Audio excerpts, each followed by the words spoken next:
Por ejemplo, Pedro, ¿cómo se unen los ciudadanos? Creo que justo tocaste el tema de estamos polarizados. A AMLO le conviene esta polarización, pero a veces parece que solo le hablamos a las personas que piensan igual que nosotros. Creo que tenemos muchas veces cuando los mismos programas que hacemos, etcétera, a veces creo que podemos pecar de estarle hablando a los ya convencidos de nuestro punto de vista y vivimos encerrados en una burbuja en la que como convivimos solamente con las mismas personas, pensamos que nuestro mensaje todo el tiempo se está reforzando y por eso pensamos que estamos en lo correcto. ¿Tú cómo le harías, cómo le dirías a las personas que nos están viendo en su casa que pueden sanar estas diferencias sociales que además nos las han vendido como algo que nosotros tenemos que pelear, como si alguien le hubiera robado algo a otra persona? Y claro que hay cicatrices, claro que hay huellas, porque si no, AMLO no hubiera podido capitalizar todo lo que tiene. Entonces, ¿cómo podemos como ciudadanos sanar estas diferencias? Estaba un señor boleándose los zapatos y de repente le dice al bolero, oiga, quiero un poquito más aquí atrás porque siempre me lo dejan mal. Y el bolero le dijo, todavía no acabo. Cuando acabe me dice usted todo lo que quiera, pero ahorita estoy boleándole los zapatos. ¿Qué quiero decir con esto?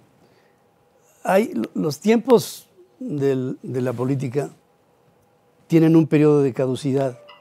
Yo creo que en este momento hablar de cómo hacerle con la ciudadanía para unirla es un tanto prematuro, porque hay demasiada confusión ahora. Veamos a México en su circunstancia dentro de 1 año, 3 meses. ¿Cómo va a estar el país? ¿En qué condiciones? ¿Cuál va a ser la atmósfera de México? ¿Cuál va a ser su atmósfera social? ¿Qué tanto se va a sentir el bienestar o el malestar de las personas? ¿Hasta dónde a la gente le va a llegar el agua al cuello? Desafortunadamente los pueblos reaccionamos hasta que ya no nos queda de otra. Mientras yo tenga qué comer, en dónde dormir, cómo guarecerme y un ingreso, yo estoy bien hasta que esté yo mal. Por ahí dicen que el pueblo aguanta todo hasta que ya no puede. Hasta que ya no puede. Entonces, Qué triste. Pues sí, pero es que esa es la historia de cualquier pueblo. Claro. ¿Cuál, ustedes, por ejemplo, Dylan, tú dónde pondrías el dedo que es ya no podemos? O sea, porque yo lo que veo es inflación, crisis económica, desempleo, falta de medicamentos al tope, inseguridad, o sea, nadie se siente seguro al salir en la calle. Entonces, para mí ya están todos los elementos ahí. ¿Qué es lo que falta? O sea, ¿en dónde tenemos el agua si no es que la tenemos aquí? ¿Y qué es lo que va a hacer que el agua nos llegue aquí? No, o sea, a mí me parece que la gota que derramó el vaso, o sea, este vaso ya está derramado. O sea, a mí me parece que ya de donde le veamos está terrible la situación en nuestro país, en inseguridad, en desempleo, en inflación, como ya lo mencionabas. O sea, a mí me parece que ya no podemos soportar más a este gobierno y estamos a miras de 2024. Pero antes de que eso suceda, estamos a punto de dar un paso muy importante, que es la reforma electoral, que ahora se va a discutir en el Congreso, y que ese va a ser un parteaguas de un antes y un después en nuestro país. O sea, si en este momento no nos ponemos a actuar y no nos unimos como ciudadanos, hablamos mucho de unión, pero ahí no se trata de partidos políticos, no se trata de quién gobierna hoy, se trata del común denominador que bien decía Pedro, se trata de México y tenemos que defenderlo porque esa reforma electoral, así como la quiere Morena, así como la quiere el presidente López Obrador, es terrible para nuestra democracia. Entonces, la posibilidad que tenemos como mexicanos de sacar hoy a Morena, que no nos gusta cómo gobierna, que, digámoslo, no es contra el presidente López Obrador, es en contra de sus malas decisiones. O sea, esto no es personal. Se trata de las malas decisiones gubernamentales. Tenemos que actuar ante esta reforma electoral que sin duda es decisiva para el 2024.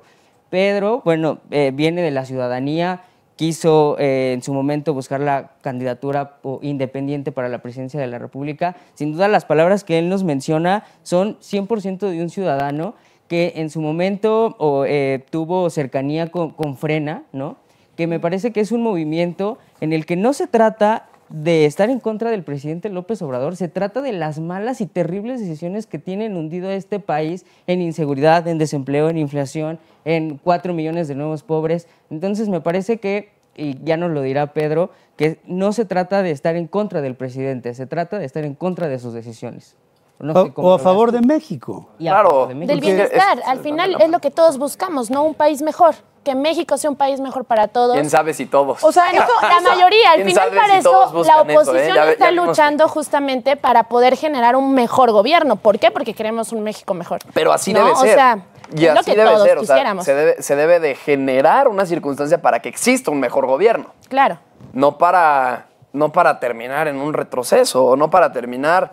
A ver, antes tampoco era que estuviéramos muy bien, por supuesto, eso hay que aceptarlo y hay que decirlo. Pero las cosas, va a sonar mediocre, pero las cosas sí estaban mejor, Pero mira, como o sea, están hoy en día. A mí Entonces, lo que más me preocupa de todo esto es que sí parece que fuera solamente estar en contra del presidente, porque invito al auditorio también a ver quiénes son sus alcaldes, quiénes son sus presidentes municipales y que vean si realmente la opción de la alianza era una opción viable y si sí era un candidato o candidata mejor que la de Morena, porque al menos en mi alcaldía, y hay que ponernos a estudiar eso, el candidato a la alianza estaba acusado por desfalco, malversación de recursos, incluso metimos una denuncia en contra de él porque son personas que no tienen nada de respetable y que no tomarían mejores decisiones que las que es Morena. Es una narrativa muy endeble para mí. A ver, creo que aquí está una pregunta que antes he planteado, pero que creo que podemos volverlo a hacer porque nunca he tenido una respuesta realmente a esto.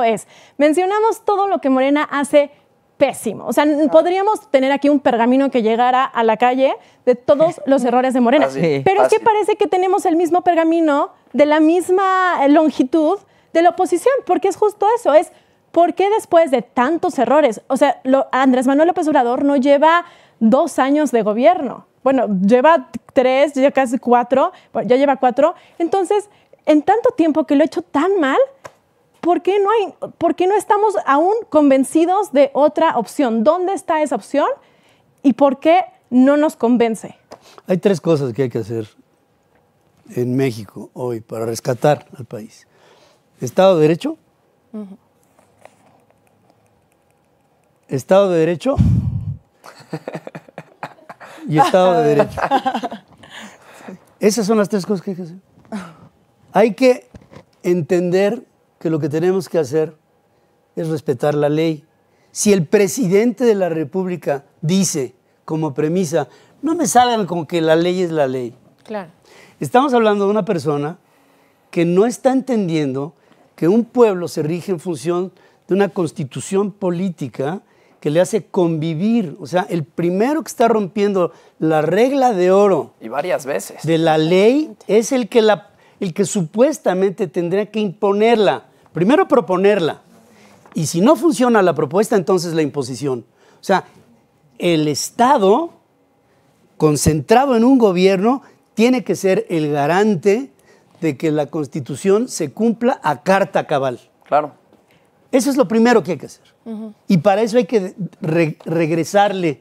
Me decían al principio, ¿qué harías? ¿No? Creo que es la premisa general. ¿Qué harías si fueras presidente? Lo primero que tendríamos que hacer es restituir en la presidencia de la República a una institución respetable y digna de ser seguida. Es decir, tenemos que construirle otra vez un liderazgo moral a la presidencia de la República. La presidencia de la República está devaluada. Sí. Sí, sin duda. Y no quiero decir, como dice Miguel, no quiero decir con esto que haya estado mucho mejor en el pasado. Pero había pautas que se respetaban. Hoy nos gobierna el cinismo. Y eso es una autarquía, esa es una dictadura, es un engaño. Y eso es lo que los mexicanos tenemos que identificar como principio para darle a nuestro país otra vez lo que ha perdido. Hemos perdido credibilidad internacional y entre nosotros. Hemos perdido categoría. Y eso es lo que tenemos que rescatar.